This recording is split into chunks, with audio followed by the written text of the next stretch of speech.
Assalamualaikum warahmatullahi wabarakatuh. Hari ini kita bertemu lagi di channel Sahabat Perawat ID. Kita bahas lagi kaitannya dengan latihan soal uji kompetensi perawat,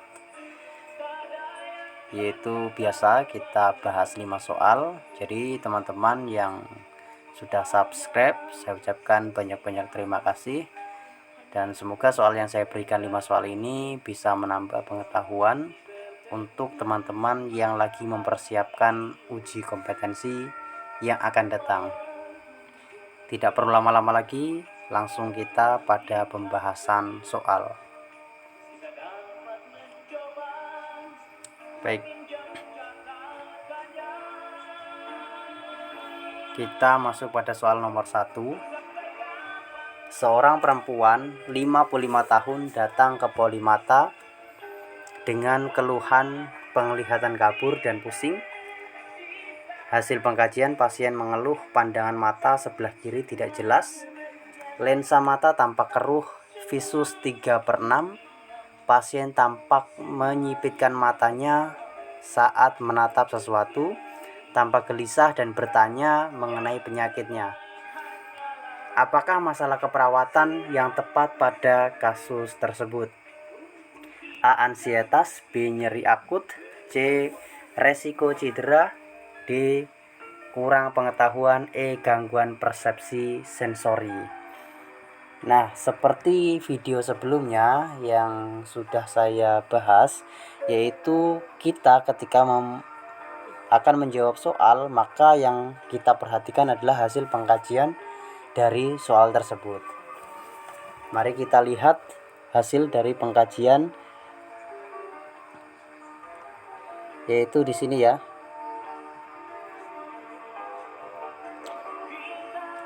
Oke, pasien mengeluh ya di sini ya.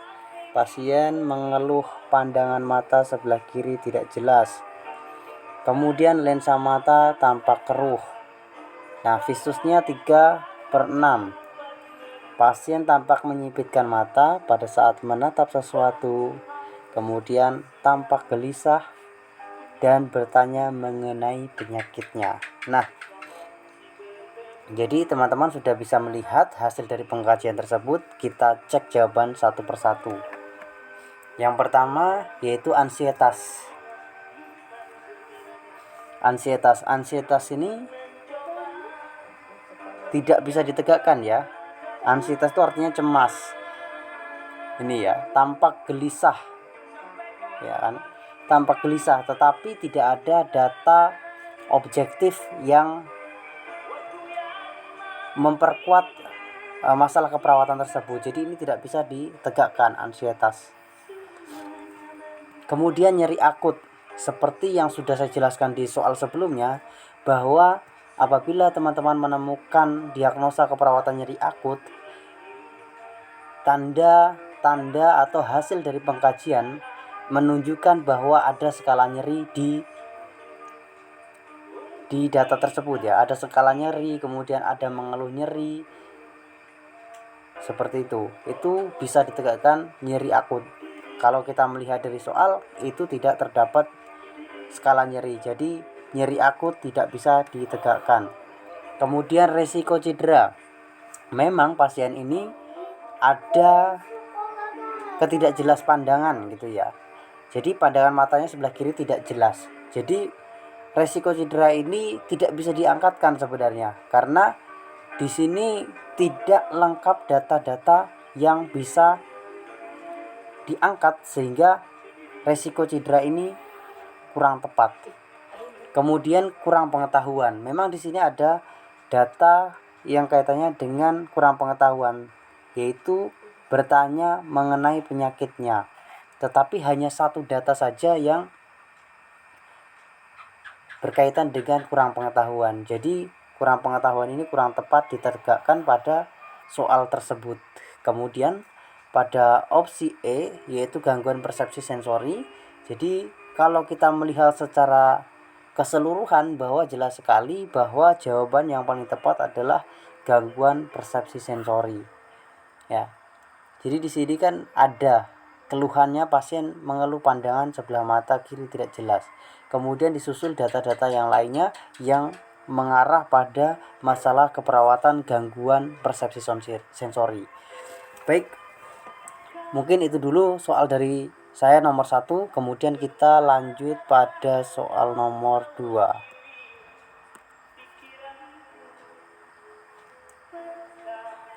Pada soal nomor 2, seorang perempuan 55 tahun datang ke poliklinik bedah untuk perawatan ulkus diabetik. Hasil pengkajian terdapat luka area tumit bawah kaki kanan, luas luka 8 x 5 cm, kedalaman 1 cm, nyeri skala 5 dari skala 0 sampai dengan 10, area luka terutama pada saat digerakkan, ya. Kemudian saat berjalan terlihat tidak dapat berdiri seimbang. Kekuatan otot ekstremitas atas 5/5 dan bawah 5/5. Masuk pada soal, apakah tindakan yang tepat dilakukan pada kasus tersebut? Opsi A, ajarkan menghindari penekanan pada luka. Yang B, ajarkan relaksasi napas dalam. C, ajarkan latihan rom pasif. D, ajarkan perawatan luka. Dan E, anjurkan diet DM.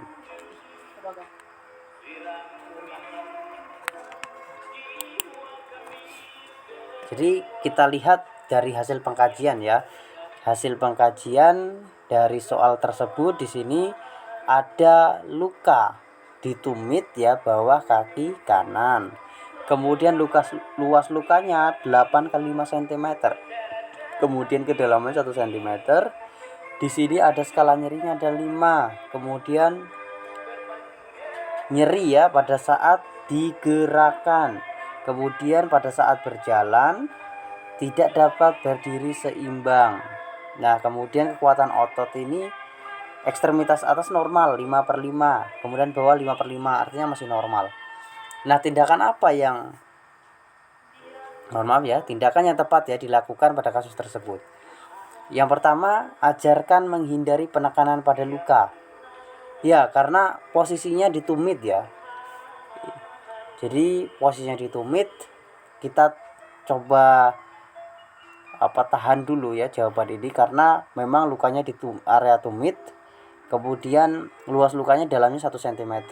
Tentu nyeri juga dan tidak seimbang. Maka ajarkan hindari penekanan pada luka, kita tahan dulu. Kemudian ajarkan relaksasi napas dalam. Saya rasa kalau mengajarkan relaksasi napas dalam ini hanya diberikan pada penderita yang memiliki skala di bawah 5, ya. Jadi kalau skalanya udah 5, kemudian nyeri, ya, berjalan tidak seimbang, tentu mengajarkan relaksasi napas dalam ini kurang tepat dilakukan. Kita coret. Kemudian ajarkan latihan rom pasif. Nah, kalau menurut saya dari hasil pengkajian di sini, tindakan mengajarkan latihan rom pasif ini kurang tepat. Kenapa? Karena di sini ekstremitas atas dan ekstremitas bawah ini masih normal. Jadi kalau rom pasif itu dilakukan pada ekstremitas ataupun pada kekuatan otot yang di bawah 5, seperti itu. Jadi untuk ajarkan latihan rom pasif ini kurang tepat. Nah, kemudian selanjutnya ajarkan perawatan luka. Jadi ini tidak mengarah pada soal, ya, karena soal di sini hasil pengkajiannya ini kaitannya sama nyeri luka, kemudian skala nyerinya sudah terdapat, berdirinya tidak seimbang, kemudian nyeri saat digerakkan. Jadi ajarkan perawatan luka ini saya rasa kurang tepat untuk ditegakkan. Kemudian anjurkan di IDM juga kurang tepat. Jadi jawaban yang paling tepat yaitu mengajarkan hindari penekanan pada luka. Jadi teman-teman yang berbeda jawaban boleh tuliskan di kolom komentar, ya. Kemudian kita lanjut pada soal berikutnya. Soal ketiga.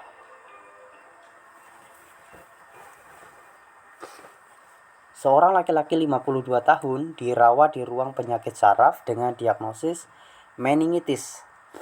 Hasil pengkajian, pasien mengeluh sakit kepala, tekanan darah 140/90 mmHg, Kemudian frekuensi nadi 88 kali per menit, frekuensi napas 20 kali per menit ya. Kemudian pasien baru saja selesai dilakukan tindakan lumbal fungsi. Apakah tindakan keperawatan pada kasus tersebut? A. Bed rest 24 jam. B. Miring kiri dan kanan setiap 2 jam. C. Tidur terlentang dengan kaki lurus 6 sampai 12 jam pertama. Kemudian D. Mobilisasi duduk di tempat tidur segera setelah tindakan. E. Mobilisasi bebas selama tidak ada keluhan nyeri punggung. Baik, di sini saya langsung bahaskan ya. Yang kita harus tahu adalah lumbal fungsi. Lumbal fungsi itu apa ya? Jadi lumbal fungsi itu adalah tindakan pengambilan cairan otak yang menimbulkan jumlah cairan otak sebagai penopang jaringan otak tetap pada posisinya berkurang ya. Kemudian pada posisi berdiri atau duduk dapat menimbulkan cairan itu mengikuti gravitasi dan berada pada bagian bawah ruang supranoid. Ya, kemudian di sisi lain cairan penopang di otak itu juga berkurang dan terjadi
marah jika keluarga tidak memahami apa keinginan pasien. Tampak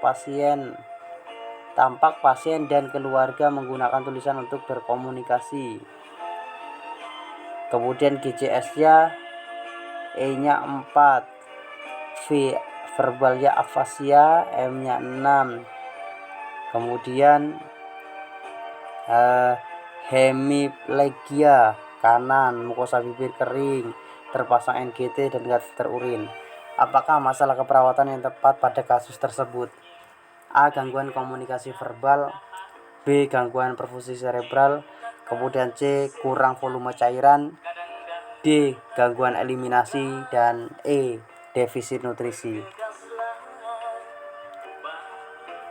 Baik, di sini saya akan bahaskan soal ini. Jadi teman-teman langsung pada hasil pengkajian yang ada pada soal. Jadi pasien ini sering marah gitu ya kan. Pasien ini menggunakan tulisan untuk komunikasi ya dengan keluarga gitu ya. Kemudian ada mukosa bibir kering, terpasang NGT. Oke, kita bahas satu persatu. Gangguan komunikasi verbal kita tahan dulu ya. Karena menggunakan tulisan untuk berkomunikasi, sedangkan kemudian verbalnya afasia ya. Di sini bisa kita tahan dulu ya. Kemudian gangguan perfusi cerebral di sini tidak ya, kurang tepat. Kita coret dulu ya. Kemudian kurang volume cairan atau hipovolemi. Memang di sini ada mukosa bibir kering. Kemudian terpasang NGT. Tapi ini jawaban kurang tepat ya, karena tidak didukung oleh data-data yang lain. Nah, kemudian gangguan eliminasi. Gangguan eliminasi sudah diberikan solusi, yaitu kateter urin. Jadi ini bukan jawaban yang tepat. Kemudian defisit nutrisi memang terpasang NGT, tetapi tidak ada tanda-tanda atau hasil pengkajian data objektifnya ya. Jadi ini kurang tepat. Maka jawaban yang paling tepat adalah gangguan komunikasi verbal. Jadi pasien yang mengalami stroke berpotensi besar terganggunya aliran darah ya. Kemudian pada kasus tersebut pasien tidak mampu berbicara yang menunjukkan gejala afasia yang menyebabkan adanya kesalahpahaman dalam memaknai sebuah harapan dan keinginan dari pasien itu sendiri. Pasien dan keluarga sudah mencoba berkomunikasi dengan bahasa tulisan. Ya, berdasarkan hasil tersebut maka sangat jelas bahwa pasien mengalami gangguan komunikasi verbal ya. Jadi jawaban yang paling tepat adalah jawaban A. Jadi teman-teman, apakah jawaban A ini sudah tepat atau belum? Silahkan tuliskan di kolom komentar. Baik, selanjutnya soal berikutnya ya. Seorang perempuan 67 tahun dirawat dengan diagnosis stroke iskemik hari kelima.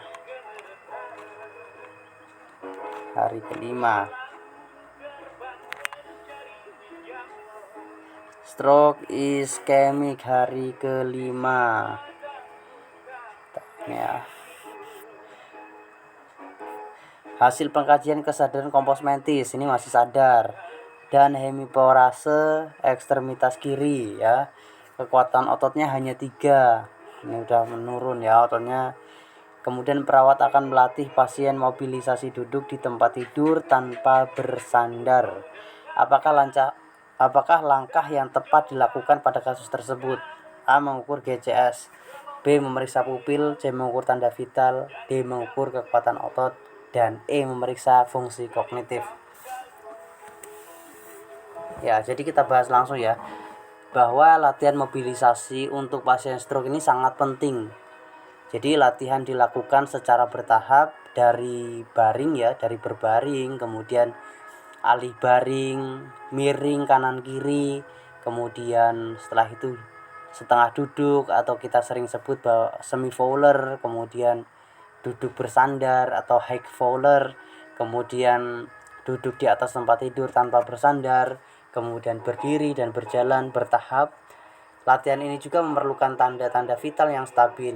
Artinya kalau kita melihat dari soal tersebut dengan hasil pengkajian yang ada di soal, bahwa tindakan yang paling penting dilakukan atau langkah yang dapat dilakukan pada kasus tersebut adalah dengan melakukan pemeriksaan tanda-tanda vital pasien, terutama pada tekanan darah dan pernapasan dan nadi. Jadi kalau GCS ini kan sudah dilakukan ya pastinya. Maka kalau sudah